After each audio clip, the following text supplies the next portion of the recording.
Oh, Jeffrey. Second Looks I like need to- you changed, but I didn't.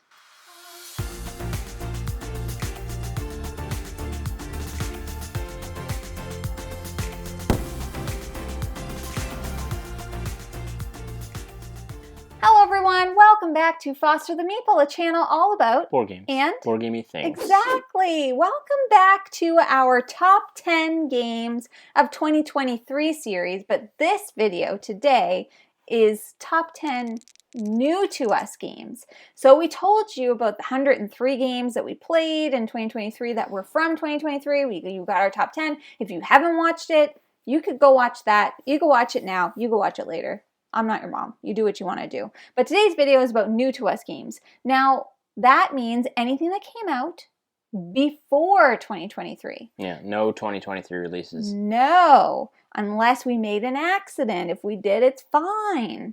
But It's also our list. And if you're wondering, have they played every single game from before 2023? Or if you're sitting there being like, why don't they like my favorite games? And you want to tell me how bad our list is because your favorite game isn't on I it. say thank you for the engagement. Don't worry about it.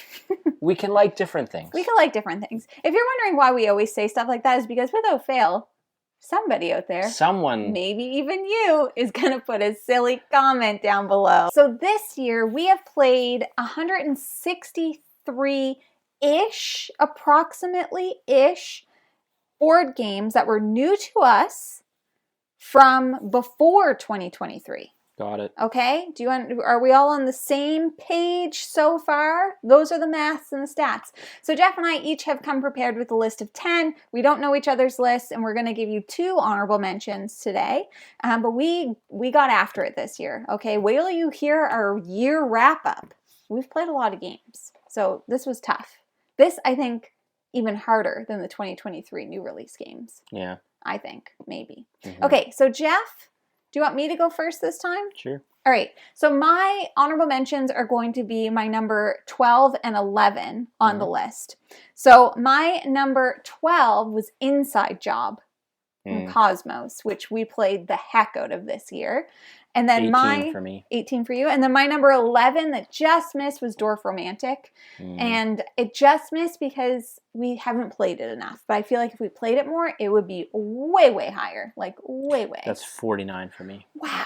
That's not surprising. It's definitely more of a me game. Mm-hmm. Okay. You're not going to let me do I want you to do yours too. My number 12 is Watergate, which is a 1v1 tug-of-war game based off of the Watergate scandal. Yep. And my number 11, I feel like probably should be in my top 10, but I need to play it more, is Veiled Fate. I haven't played it. Jamie has not played Veiled Fate. I played it on my trip to Kentucky, and it is, again, one of those games that is very group-dependent, but it is incredibly fun if you have the right group. Okay, so let's move on to the 10 games, and we'll see if we have any crossovers.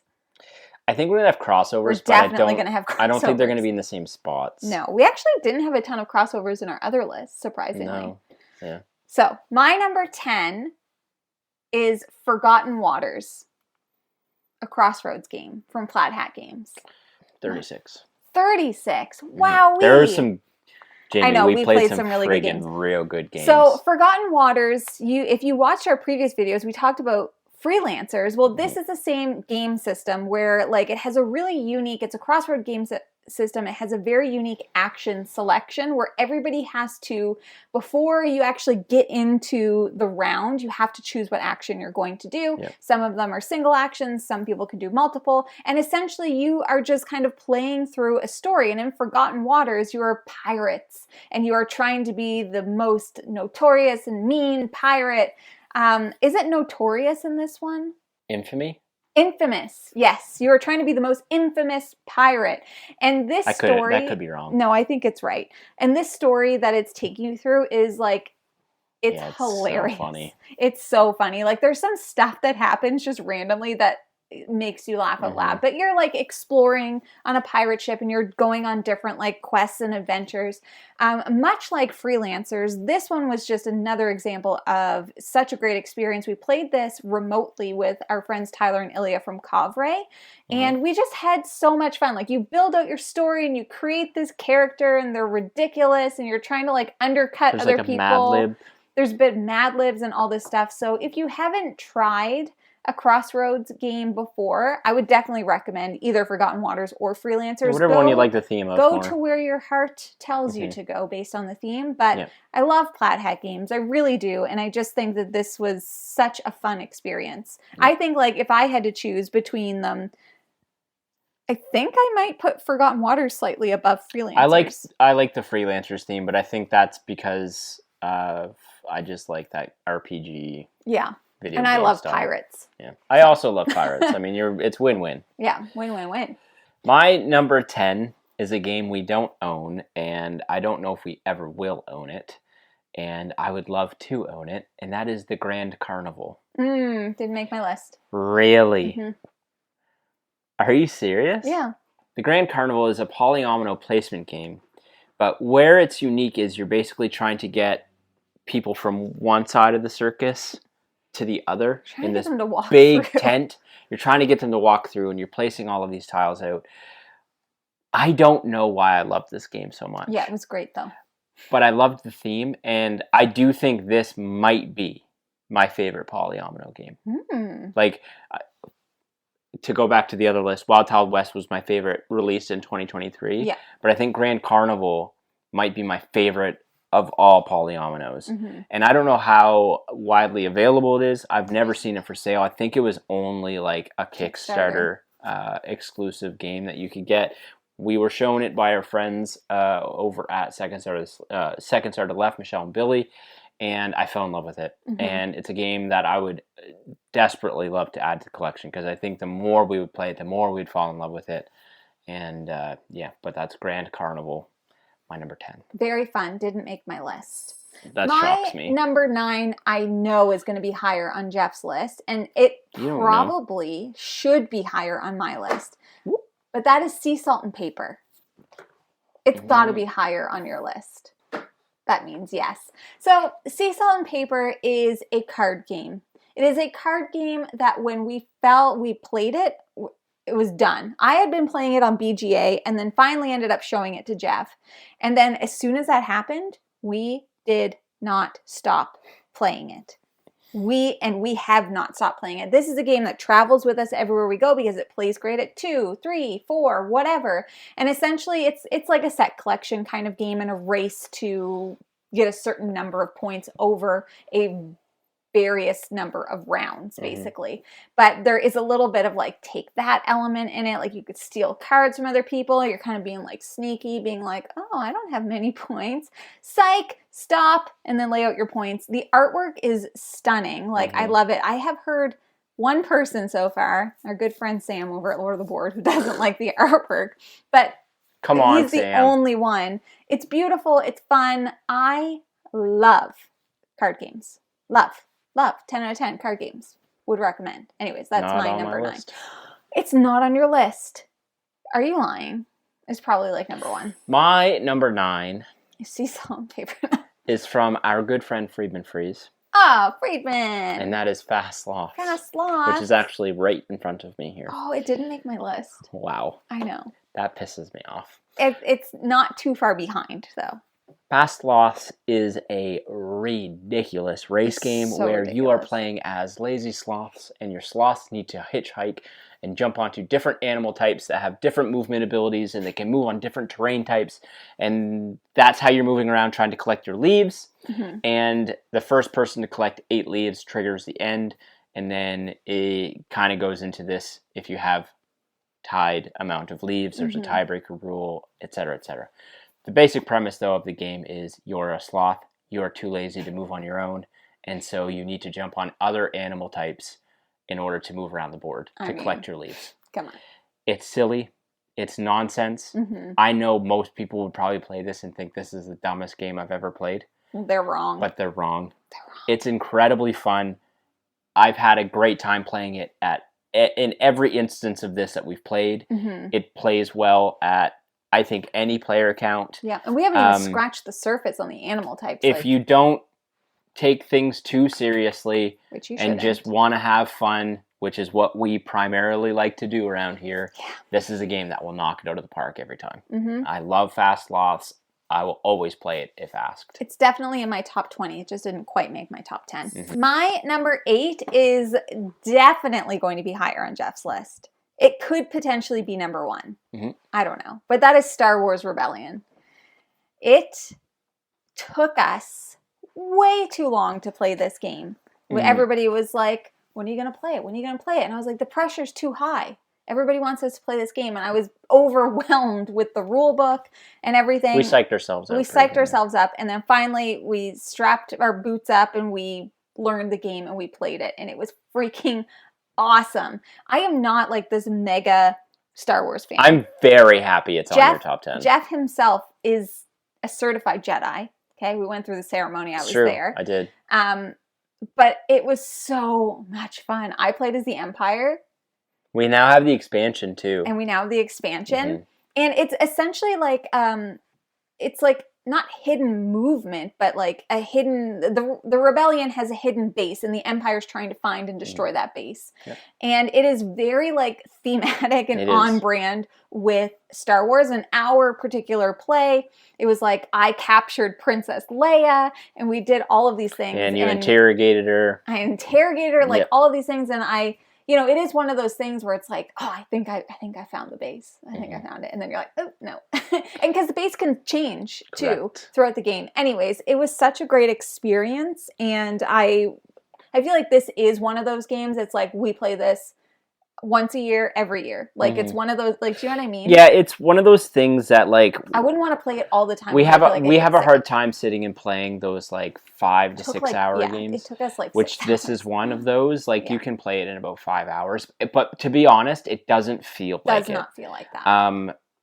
Especially since, like, we set out to be like, this is what we're doing today. And we took breaks. And yeah, and you can whatever. You can leave it and take a break and come back to it. Yeah. You know, whatever. Yeah. Maybe I'll talk about it later. You definitely will talk about that later. My number 8 is definitely one that's going to continue to increase as I play it more and uncover more and discover more about this game. And remove some of the frustrations of the early plays of this game. And that is from Chip Theory Games, and that is Too Many Bones. Higher on Jamie's list. Too Many Bones is a RPG-esque game where you are each playing as asymmetrical characters that have unique traits and abilities, and you're basically working through a scenario in order to get to an end boss and defeat the end boss, the tyrant. There's a bunch of different tyrants you can play against. There's a bunch of different characters you can be. We've currently only played the base game, and then we've played as Gilly and Nugget. We're looking to explore more. You're going to see hopefully much more Too Many Bones content on the channel moving into 2024. We're working on some stuff hopefully that can come to fruition. But Too Many Bones is one that we've fallen in love with. Speaking of those 5 to 6 hour games. It's a beautiful production. I love the ability that each game is going to be inherently different because maybe you'll upgrade your character differently, you roll different dice. It's insanely frustrating. It's insanely difficult. Especially when you play on God mode. But my goodness, is it a fruitful experience when everything comes together. You can actually see a playthrough of ours, a very rough playthrough. Well, it's live, like it was a live stream. It's live, and we were getting some feedback and rules checks from our audience. But there's a really epic ending to that everyone should go watch. Too Many Bones is one I can't wait to dip more into. Probably hear about that a little later. All right, my number 7 is a button shy game, and I'm curious if this is on your list. It's not. I know what you're going to say. Yeah. Revolver Noir. It's not. Wow, Jeff. It's close. Wow, Jeff. Wow. Thought I knew you. That's 26. Okay. Wow. Anyways, it's I think it's 26 because it is what it is. It's great for what it is. Yeah, it's great. Okay, so Revolver Noir is a 2-player hidden movement game that you play in your hand. It is a button shy game, meaning it's an 18-card game. Each player has the same set of cards, which is different rooms in a house, and you're sneaking around this house trying to kill the other person by getting 2 hit points on them, whether it's by, you know, shooting them, that's one of the actions, or setting a trap and it blows up on them, or flooding them, or whatever. And so all you're doing is whatever card is at the front is where you are, and you can listen. So the other person has to tell you like a room that they're potentially adjacent to. You can just take a shot and hope that you're shooting them, but so that's, that you that's both your actions. 2 points. You can move, and you have to announce where you're at. Yeah, you can move, and you can do that multiple times. You can set a trap. You can detonate a trap. All of these different things. It is so good. It is very good. It is so good for what it is. If you sit and think about what that game is, it's just cards in your hand and you're sneaking around, but it is so challenging because like 26, by the way, is no joke. Like, there's some incredible games. Yeah, we played like 160 on our list. So even the fact that this got to 26, it's very much like, it feels like a James Bond, like, it does, GoldenEye N64 game. Yeah, you know, exactly. it's a 1v1 shooter. Yeah, it's great. And I love it. My number 7 is in the Undaunted series, and that is Undaunted Stalingrad. Full transparency, we've only played one scenario of Undaunted Stalingrad. And you might be like, how is it on your list then? I just know that I love Undaunted, and this is an Undaunted campaign game. I already love it. I already know I love it because it has that campaign element. So in Undaunted, you are basically deck building, playing out troops, and moving around in scenarios and on this map in order to complete objectives. And those objectives can change depending on the scenario you're playing.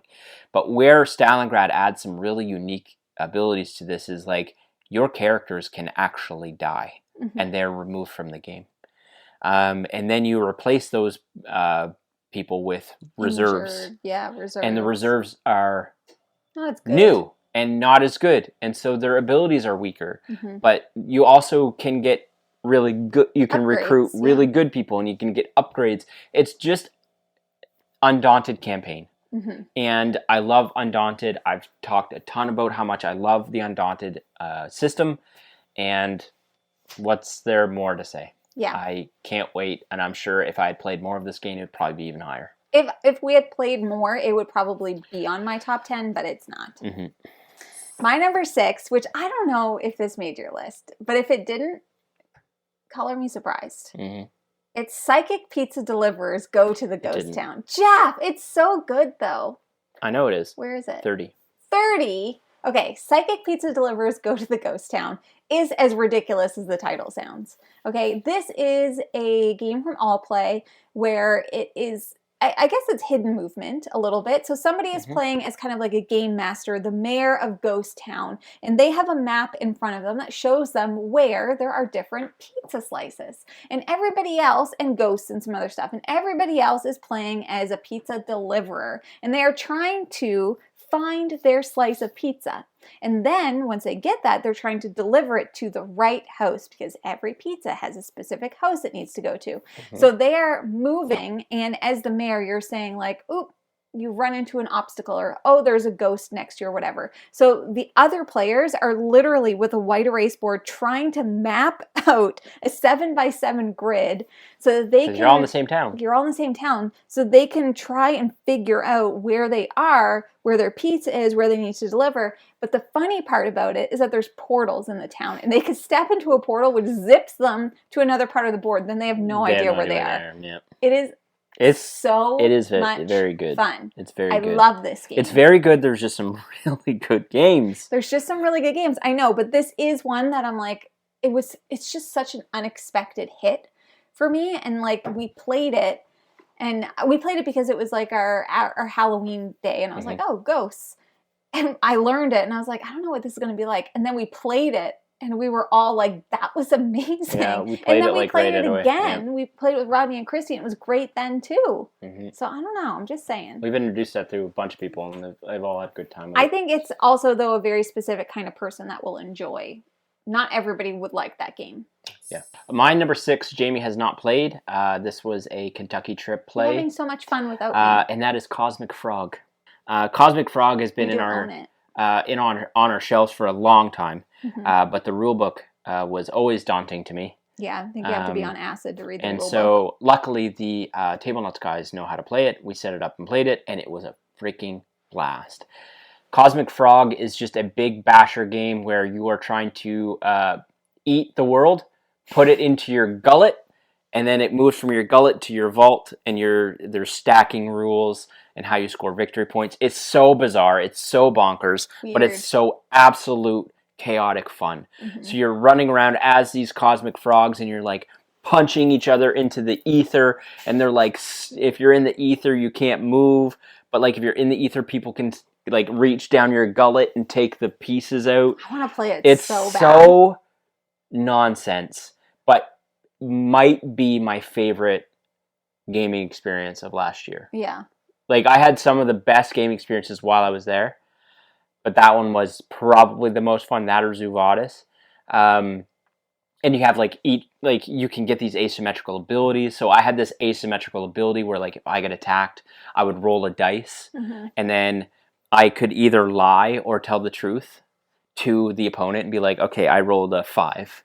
And if I was like, am I telling the truth or am I lying? And they would have to say truth or lie, and depending on what they said, it would do a thing. Oh, like, cool. There's all of these asymmetrical abilities that you can do. Highly, highly, highly recommend it if you can get over the hump of reading the rulebook, because the rulebook uses all these crazy terminologies that are thematic to the game. If you can get over that and learn it and play it, 10 out of 10. 10 out of 10.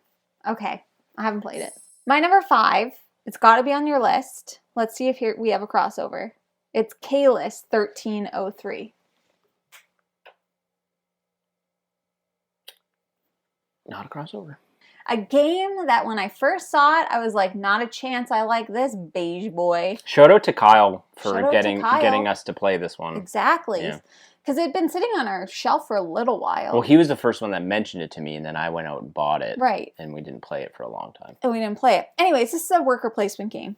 One of the first. One of the first, where you are kind of like traveling along this long and winding road, and what you're doing is you're placing your workers out in order to gather resources which are going to allow you to build buildings or upgrade buildings. So you are kind of going along, and more tiles are getting put out onto this road as the game continues. And the really interesting part about this game is that you like lose your workers, and then you have to like get them back as take an action to get the workers back. To get them back. So like you like slowly see your workers kind of like going away, and you're like, I have less things that I can do. So with all of that being said, it's very beige. But I loved it. I don't know why I loved it. There's something, I remember there being something just so like satisfying about the way this game played. And maybe it was like, I'm going to go here. It can be very mean.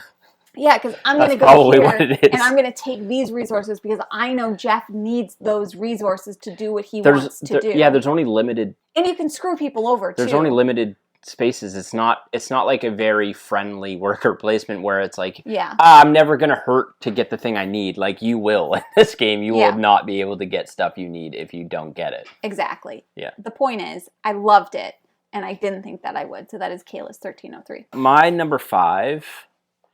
is the first duvet, and that is At the Gates of Loyang. At the Gates of Loyang is a classic Uwe farming game where you are basically trying to collect resources, vegetables, in order to sell to your customers. And you can only have so many customers, you can have so many resources, so it's really about optimizing those two things together and timing those two things together in order to score as many points as you can.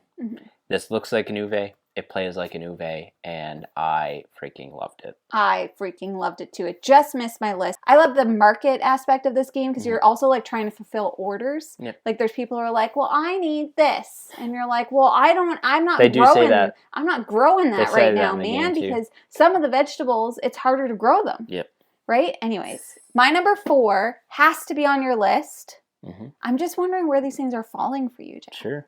But my number 4 is Grand Austria Hotel. Yeah. Is that your number 4? No. I don't know what's going on over there.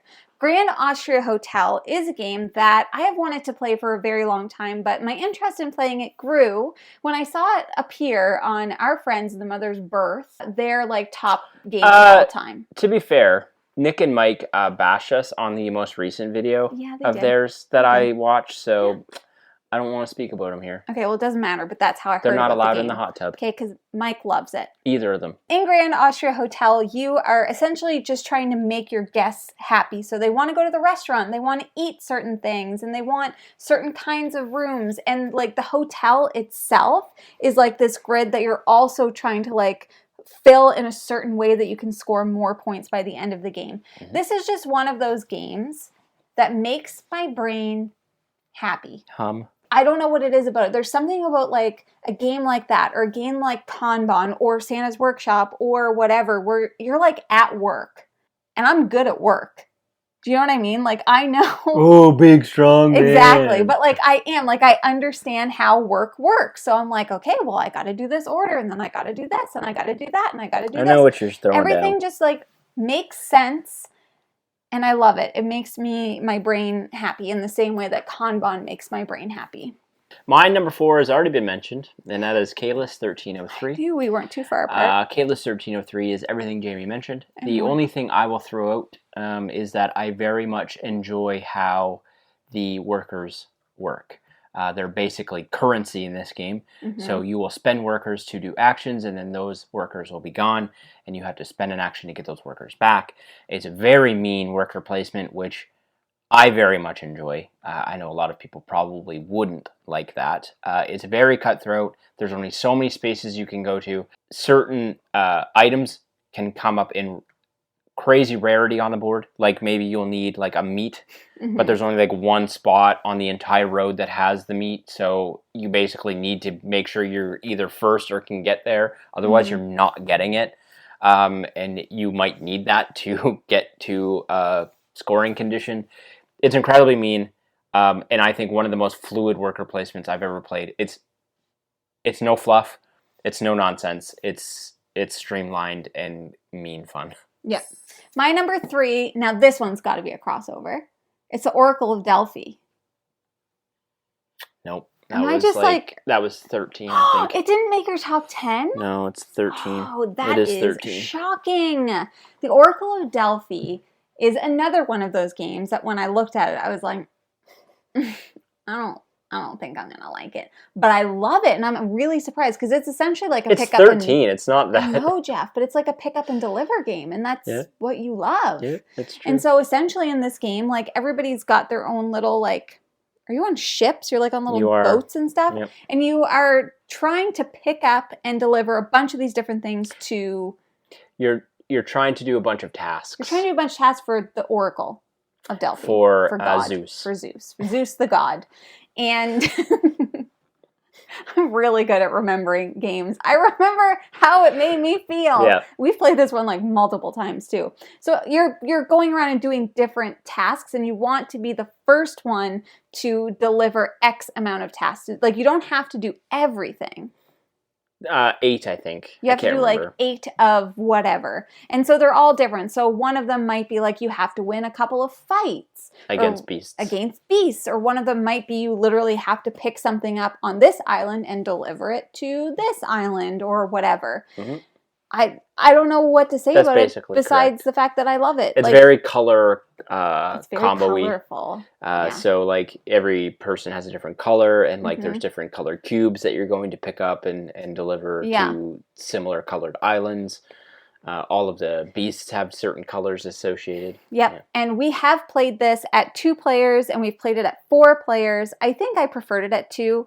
I think 4 players, it was just... 2 and 3, I think, is probably... Yeah, I think it was just a little bit too much. Like with 4, there was a lot going on. I very much enjoy Oracle of Delphi. It is so good. It is a new love of mine.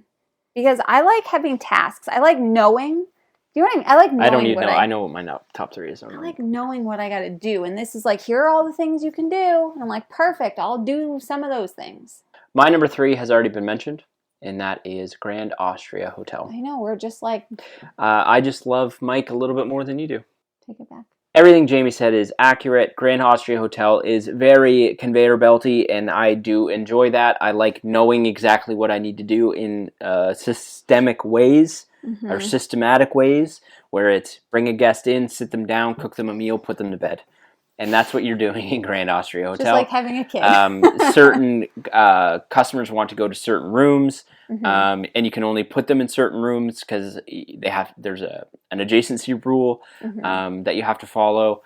It's just smooth, and it's like butter. It is very much like butter, and one that I am looking forward to returning to multiple times. Same. I want to get the expansion. It's great.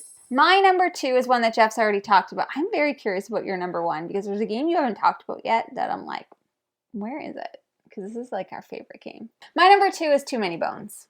I love this game. I think the difference between me and Jeff in the way that we enjoy games sometimes is that like I like a game that will beat you down. I don't. And Jeff doesn't. And this is a game that will beat the living out of you. I mean, to be fair, it's 8 on my list, so I know. Let's ease off the pedal. No, I'm not saying that you don't like it. I'm saying this is why it is higher for me. But it's the same kind of experience and feelings that like Final Girl gives you, where you're like, I don't know if I'm gonna win this. Most likely, I'm probably not, and I'm probably going to take a beating, and I might not even come close, but I'm going to have fun, and then you want to play it again. So I do enjoy this game a ton. I have played it solo. I enjoy it solo. I like playing it together, and I'm excited. But apparently it's harder at 2. Apparently it's hardest at 2, just based on the way that like the baddie points and everything work. But it's awesome, and I can understand why so many people love it. I'm really excited. Yeah, I'm really excited to continue playing it this year and playing it more and more and trying new characters and really getting into it because I have loved every play, even when I accidentally taught it slightly wrong to Jeff. I just need to sidebar. Like the baddies have like a number with swords, and that's how many they hit you for, or so I thought. I thought it was always a direct hit. So if somebody had 4 swords, guess what? You're taking 4 hits and you're getting dead, but really you just have to roll die. So Still punishing, but slightly definitely less not. punishing. Anyways, it's amazing. And if you want to talk about Too Many Bones, we have a whole channel dedicated to it in our Discord. We do. My number 2 has already been mentioned by Jamie, and that is Sea Salt and Paper. Sea Salt and Paper is probably one of my most played games at this point. I play it all the time on BGA. It is one of the first games I will go to when we have a group of people that want to play a game at a convention. Or if Jamie and I are late night and we just want to play something, I'm grabbing Sea Salt and Paper. I don't think there's any perfect game, but that one might be somewhat close. I can't really put into words why I think that, but it's just a simplistic card game that has every little piece working for it. The set collection is unique. There's, some that are set collection. There's cards that if you get 2 of them, you can play them down to do an action. There's this really unique mechanism where once you get to a certain point threshold, you can either keep going. It's like a push your luck aspect. You can keep going. You can get everyone to stop right away and score points right then and there. Or you can basically throw out a bet and be like, hey, here's your last chance. You're all going to get one more turn, and you need to score more than I do, or you're going to score basically nothing. It adds enough meat to the bones of the game that keeps me coming back. No matter how much I play it, I just want to play it again. Yeah. And I don't know why, but every time I play it, I'm not sick of it. I mean, I've probably played this game. It's similar to me like Root at this point. Like, Root is a game I just can't get sick of. Yeah. What's weird to me is that Sea Salt and Paper doesn't really have any asymmetry to make it unique each play, but all of those little things come together to make it work. All right, my number 1 is another little card game, and that is Nana. So it didn't make my top 10. I know.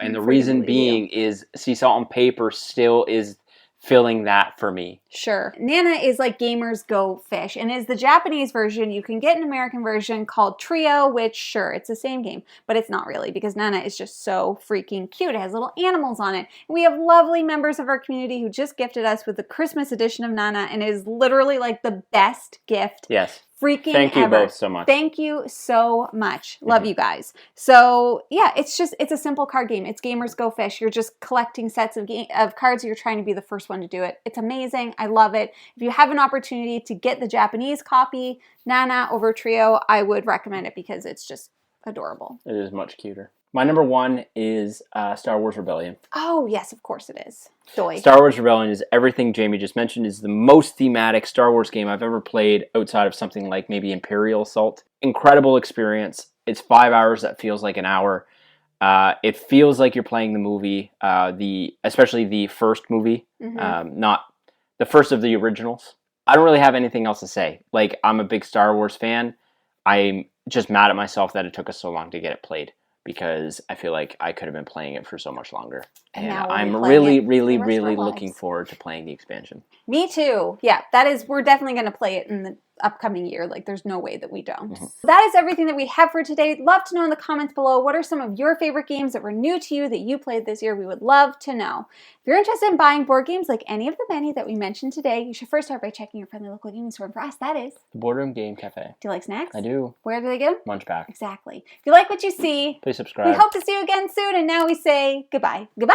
Later days.